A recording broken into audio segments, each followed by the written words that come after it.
नमस्कार मित्र आणि मैत्रिणी, welcome to my channel. Kamali याच्या भागामध्ये हे दाखवलं गेलं आहे की मराठी शाळेमध्ये कमळी आणि ऋषी दोघेजणी गेल्यानंतर नाही ते कामिनी आणि हे दोघेजणी पहिल्यापासून तिथे उपस्थित असतात. हे ते गेटचं तरी लॉक लावलेलं असतं आणि ते सगळे काही पालक वर्ग सगळे काही बाहेर उभे असतात, सगळे काही घोषणा देत असतात. म्हणतात की आम्हाला कुठलंही लेटर नाही, कुठलाही आदेश नाही, तुम्ही मराठी शाळा कशी काय बंद करू शकता, कारण की आमच्या मुलांच्या भविष्यासाठी ते कसं होणार आहे, तुम्ही अचानक सगळं काही बंद करत आहात म्हटल्यानंतर कुठला आदेश नाही, काही नाही, असे सगळे काही पालक सगळे काही बोलत असतात, सगळे काही घोषणा करत असतात. तोपर्यंत इथे सगळं काही झाल्यानंतर आपली तिथे कमळी आणि ऋषी पण असतात. ते दोघंजणी तिथे पालकांबरोबर असतात सगळ्यांना न्याय देण्यासाठी. आणि इथे ऑफिसमध्ये प्रिन्सिपल सरांपाशी इथे कामिनी आणि दोघेजणी पहिल्यापासूनच असतात आणि सगळं काही सांगत असतात की अन्नपूर्णाने सांगितलं आहे की ही मराठी शाळा बंद करून इथे इंग्लिश मीडियम शाळा चालू करून मोठे मोठे मॉल खोलून हे सगळं काही करायचं आहे. त्यासाठी ही शाळा लवकरात लवकर आम्ही बंद करत आहे असं काही सांगितल्यानंतर नाही ते परत इथे कामिनी आणि अनिका दोघींना माहीत नसते इथे ऋषी आणि कमळी पण आलेली आहे. ऋषी आणि कमळी त्या वॉचमनचा कसा बसा नजर चुकून त्या म्हणजे म्हणतात ना आतमध्ये शाळेमध्ये घुसण्याचा प्रयत्न करतात. इथे सिद्धूही येतो. सिद्धू आल्यानंतर आपल्या कमळीवरती काही मारण्याचा प्रयत्न होतो. तेव्हा सिद्धू पटकन ती काठी पकडतो, म्हणतो की थांबा रे, तुमची हिंमत कशी झाली हिला मारण्याची.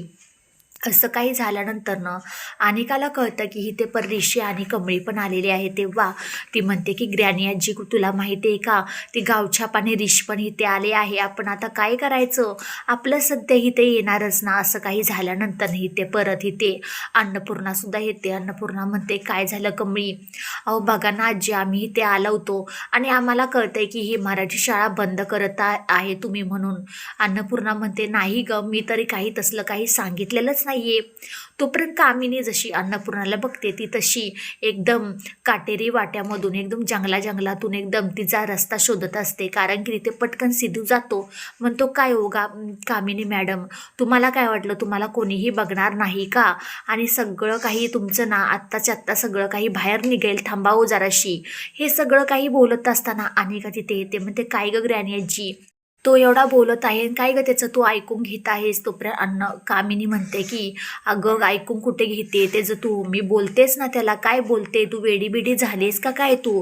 तोपर्यंत सिद्धू म्हणतो काय कामिनी आजी, तुमचा पार्टनर कुठं आहे. तोपर्यंत इथे सगळं काही झाल्यानंतर इथे अनिका म्हणते की हो हो आजीचा पार्टनर आहे ना तिथे. तोपर्यंत इथे सिद्धू म्हणतो की तुझी आजीसारखा तुलाही गजनीचा रोग झालेला दिसतोय वाटतं.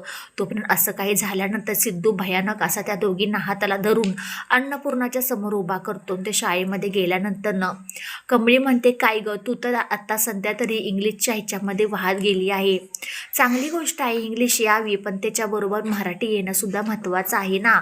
तोपर्यंत सगळं काय झाल्यानंतर अनिका म्हणते काय ग गावछाप, तुझी मराठी ती तू कशी बोलतेस, तू इकडे जा तिकडे जा, भरपूर अशा काही गोष्टी तिला इनवत असते. तोपर्यंत अन्नपूर्णा म्हणते तुला काय कळणार त्या मराठी भाषेचं महत्त्व काय असतं ते, आणि तू तर ग आत्तापर्यंत तुला काय वाटतं मी इंग्लिश बोलते म्हटल्यानंतर काय ग माझ्यासारखं कोणीही नाही आहे. असं काही झाल्यानंतरही ते खूप छान महासंगम दाखवलेला आहे. व्हिडिओ शेवटपर्यंत पाहिल्याबद्दल खूप सारे मनापासून धन्यवाद. आवडल्यास लाईक शेअर सबस्क्राईब करायला अजिबात विसरू नका. चला भेटूया आपण पुढच्या व्हिडिओमध्ये. बाय सगळ्यांना.